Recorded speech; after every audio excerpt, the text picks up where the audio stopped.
Hello, and welcome back to my series, DNS Basics. This is part 2 about the structure and hierarchy of DNS, both on an infrastructure level and on a protocol level. If you haven't seen part 1, I recommend that you go back and watch it. But without further ado, let's get into today's topic. So, DNS is implemented as a distributed hierarchy of name servers. And each server is going to be responsible for a different level of resolution of a given query that's requesting a name to address translation. We're going to start at the root, and the root's going to move the query towards what's called a TLD, top level domain server. These are the .com, .org, and .edu DNS servers that you see in your diagram. And then those TLD, top-level domain servers, are going to move the query forward to an authoritative DNS server, an ADNS server. Those are your yahoo.com and your pbs.org in this diagram. And we're going to talk about more specifically the function of each type of server in this video. But just keep in mind that every server moves the query, moves the name to address translation closer to actually being resolved until it finally does get resolved. So root servers are the top level of DNS hierarchy, as you saw in that diagram. And there are 13 logical root servers throughout the world, and they're indexed A through M. Now, each root server is actually copied hundreds of times, and this makes DNS fault tolerant. It means that if one copy of the root server goes down, other root servers can be used as backups so that DNS can continue to function. And these root servers may differ based on your country, based on what your government wants you to have access to or what domains you need to have access to. And root servers are going to store addresses for TLD, which are top-level domain servers. And a domain is just a name element that's common to a lot of host names, common to a lot of those names that you're trying to translate to addresses, that's going to provide a smaller subset of all the web servers out there, and that can help reduce the location of a search. So an example of a domain is .com. Any .com website can be grouped together, and the TLD is going to store references to the next name server, right? The next name server in the hierarchy, which is the authoritative name server, for all .com .com domains. But the root server is going to point to those TLD servers, so it's going to determine whether the hostname in question is a .com or a .edu, and it's going to provide the address for the appropriate TLD server for that domain.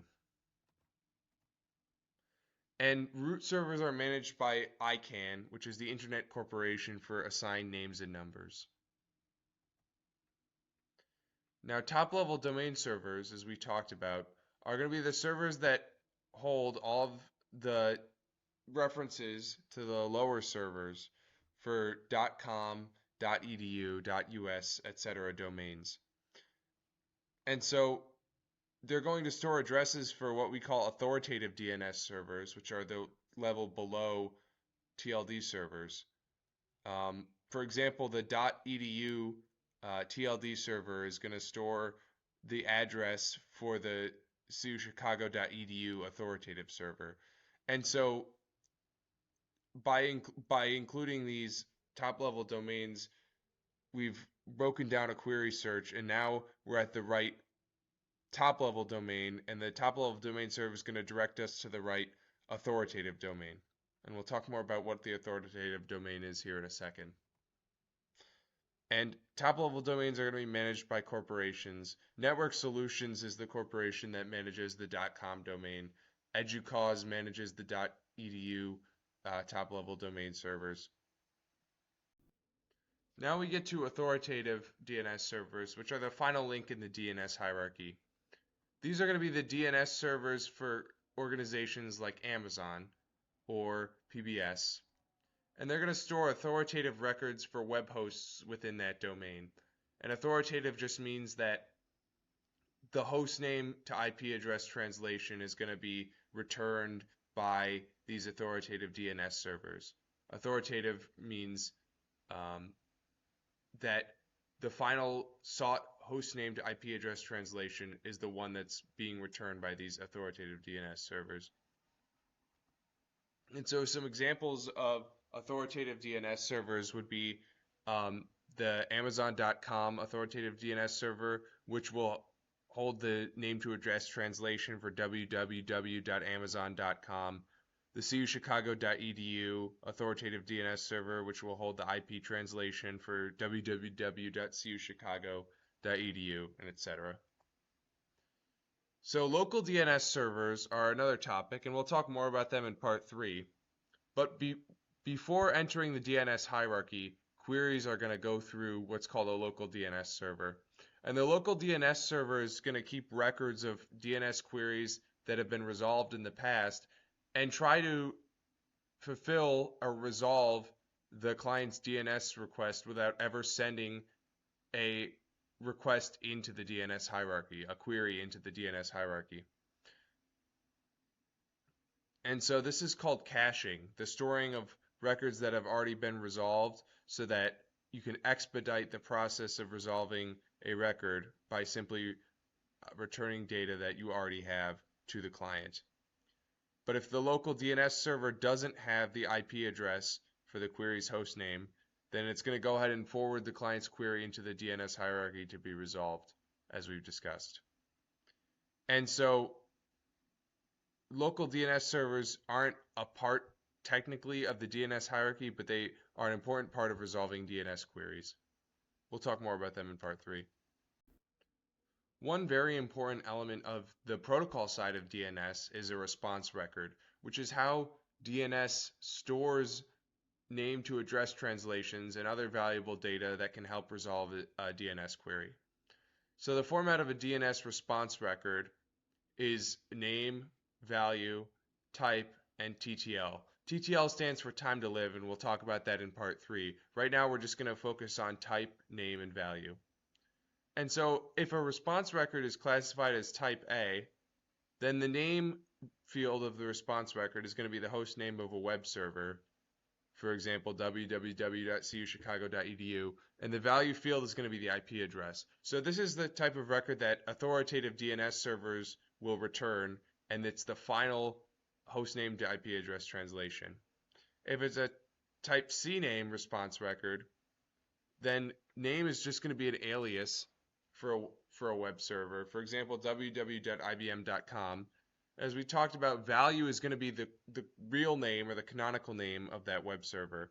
And so for IBM, the canonical name is servereast.backup2.ibm.com, but www.ibm.com is a valid way to get to the IP address for servereast.backup2.ibm.com because it's an alias, and DNS will look for the alias record, get the real name, and then look for a type A record to resolve the real name of the host.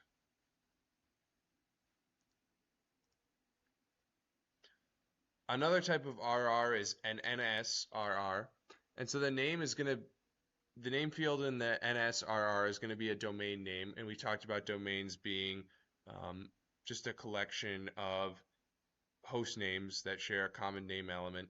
So the domain name might be cuchicago.edu, and the value is going to be the host name of the authoritative DNS server for that domain. And so you can see how, for instance, the TLD server is going to return an NS response record to the client so that the client can go to the authoritative DNS server and then resolve the query there.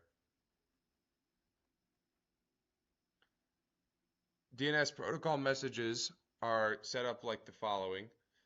They're the same format for both queries and responses for the sake of simplicity and consistency. And so the identification field of the DNS protocol message is going to be a numerical ID that's generated, and DNS messages are matched up, queries and responses are matched up by using this identification number. There's also a flags field, which is going to contain information about the content of the message. And the flags field contains four flags, one which determines whether the message is a query or a response, one which dictates whether or not recursion is desired. We'll talk about recursion in the next video in this series, part B of part 2 of the DNS Basics series. The third flag will indicate whether recursion is available by the server that's responding to the query. And then the fourth flag will indicate whether or not the responses that the server is responding with, the response records, are authoritative or not. And then there's a variable number of response records of questions, answers, authority response records, and additional response records, and then the content of those response records. Let's look at an example of a way in which a DNS query might be resolved. This is called iterative DNS resolution. We're going to take a look briefly at recursive DNS resolution, but generally iterative DNS resolution is the default way in which a query is resolved. So step one of iterative DNS resolution is going to be that the client is going to generate a DNS query and send it to its local DNS server. As we talked about, the local DNS server is going to take a look at all queries that the client sends out to try and expedite the process of resolving that query, and we're going to talk more about that in part 3. The local DNS server is going to look for the response records to help resolve the query. If none are found, the client query is forwarded to the root DNS server, and you can see that here. We're going to assume for this example that the local DNS server was not able to find any response records to help resolve the query, and so it goes ahead and forwards the client's original query to this root DNS server.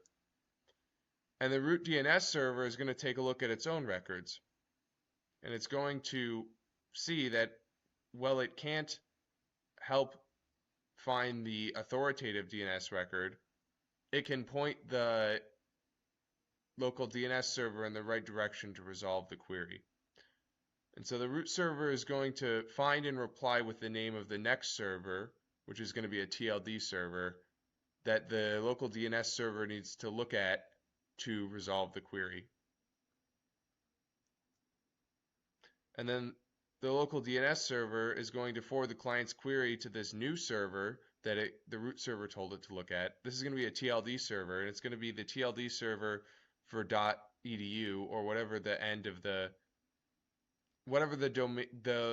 top level domain of the client's request is. Now the TLD server is going to take a look at its records, and it's going to realize that, well, it can't provide the authoritative record. It can point the local DNS server to the correct authoritative DNS server to resolve the client's query. So the TLD server is going to find the address of the authoritative DNS server for the domain of the client's request. In this case, we're looking for gaia.cs.umass.edu, and so the TLD server is going to respond with the name and address for dns.cs.umass.edu, which is the authoritative DNS server for cs.umass.edu. And then the local DNS server is going to go ahead and send the client's query to this authoritative DNS server that it was told by the TLD DNS server. And of course, the authoritative DNS server is going to be able to provide the authoritative response record, which has the name to address translation. And it's going to reply with the authoritative response record, the name to IP address translation for gaia.cs.umass.edu. And then the local DNS server is going to go ahead and store that authoritative response record. It's going to do what's called caching it, and again, we'll talk more about that in part 3. And it's going to forward that same response record back to the client. And then the client, now having the name to address translation it sought, is satisfied, and the original query is going to be resolved. Another way we could conceptualize DNS is a model called recursive DNS resolution. This is a different model from iterative DNS resolution because every server along the path must determine the authoritative response record before it replies to the server that contacted it. So you'll see here that the client generates the request, it goes to the local DNS server, and the local DNS server forwards it to the root DNS server. But instead of responding to the local DNS server with the address of the TLD server, the root DNS server forwards the client's query to the TLD server and then waits for the TLD server to respond. The TLD server, instead of communicating back to the root DNS server or the local DNS server right away with the address of the, authoritative DNS server for the host name in question, the TLD server is going to query the authoritative DNS server with the client's query, at which point the authoritative DNS server is going to locate and respond with the authoritative response record for the host name in question. It'll pass it back to the TLD DNS server, which will respond in turn to the root DNS server, which will respond to the local DNS server, and then finally back to the client. So you can see that this model puts the burden on the DNS hierarchy rather than on the client's local DNS server, because the DNS servers have to handle the overhead of forwarding the client's query to the next DNS server, as well as waiting for that DNS server to respond with the authoritative response record. And as a result of this, the default model is going to be the iterative model because it places less strain on the DNS hierarchy. Thank you for watching. In our next video, we're going to talk about DNS caching and performance. Please feel free to leave any questions, and please don't forget to like and subscribe. Thank you.